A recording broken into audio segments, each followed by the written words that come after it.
Hey everybody! Recently had a couple of videos on what is the difference between a bank and a credit union. And before that, I had a couple of videos on signing a check and who has to sign a check. And well, this has led to some additional questions. One of those was, why does an institution give away some services for free, but another charges for it? Someone else asked, how do banks and credit unions make money anyway? Well, today we're going to answer those questions. Stay tuned.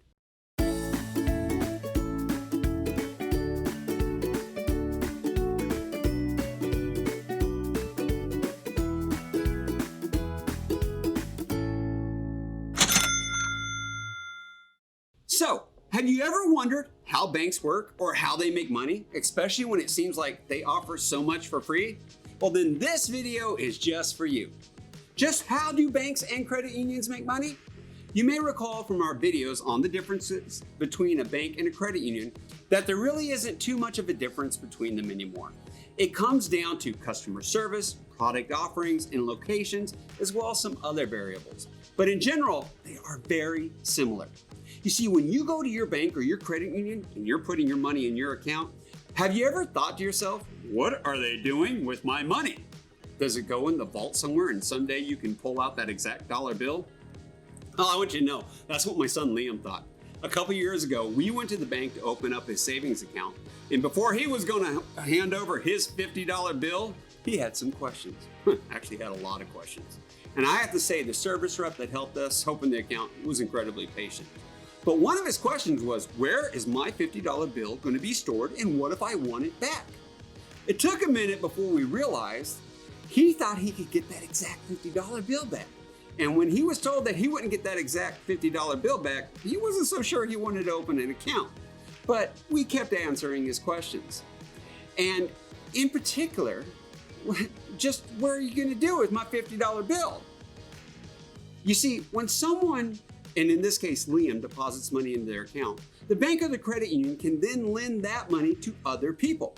Liam, of course, wanted to know, if you give my money away, what do I get out of it? We explained that as a depositing customer, you will gain a small amount of money in return. That's the interest on the deposits.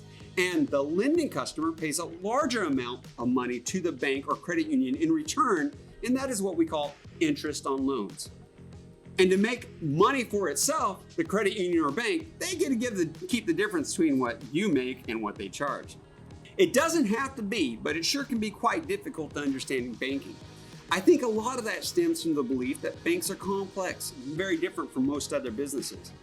I think part of this is because it can be hard to understand what banks actually do, since they don't make any physical products. In fact, a lot of people think and even believe that banking is free. Probably because banks keep advertising free checking accounts, free direct deposit, free this, free that.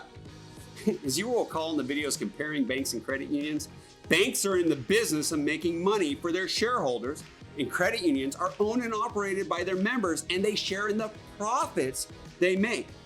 There's an old joke in banking called the 3-6-3 rule. Let's dive into some history here. See, traditionally, banks made money from borrowing from depositors at low interest rates, lending that money at higher interest rates to borrowers, and pocketing the difference.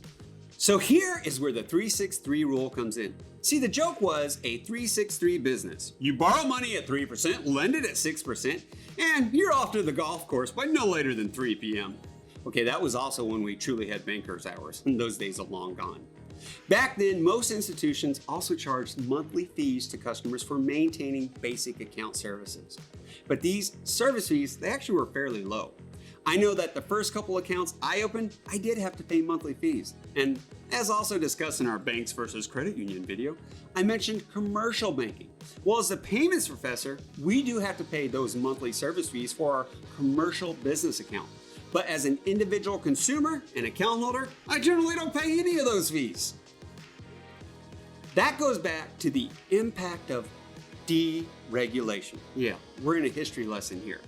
See, there was a wave of deregulation that took place in the late 70s, and it really changed banking relationships.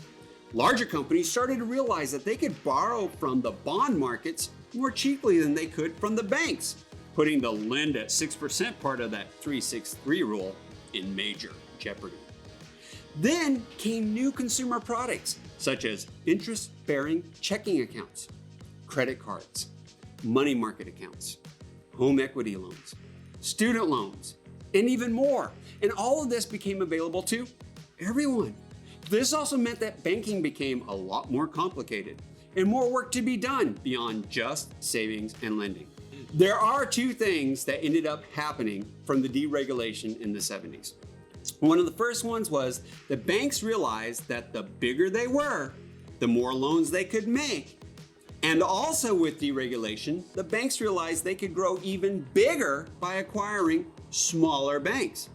And on top of that, the banks also realized that was an easy way to make money, was to simply charge consumers fees. So they got more services, they started making more loans, they started growing to be even bigger and started charging fees for their services. But how do they make money? Well, again, we're gonna get into that in the next class. If you wanna make sure you don't miss any of our future classes, then please check us out over on our YouTube channel. It'll be under Payments Professor. And while you're there, would you please make sure to subscribe? You don't wanna ever miss a video, right? You can also head over to the paymentsprofessor.com website where we have full courses, always broken up into short classes and videos like this one to be able to help professionals like you succeed with your busy schedules. We do greatly appreciate your support. And if there's a video you'd like to see made on a topic that's specific to you, well then leave us a comment on YouTube, send a message on LinkedIn, or you can email me, kevin@paymentsprofessor.com. We are here to serve and to help you, and we do so by making education fun, entertaining, and engaging. See you in a future class.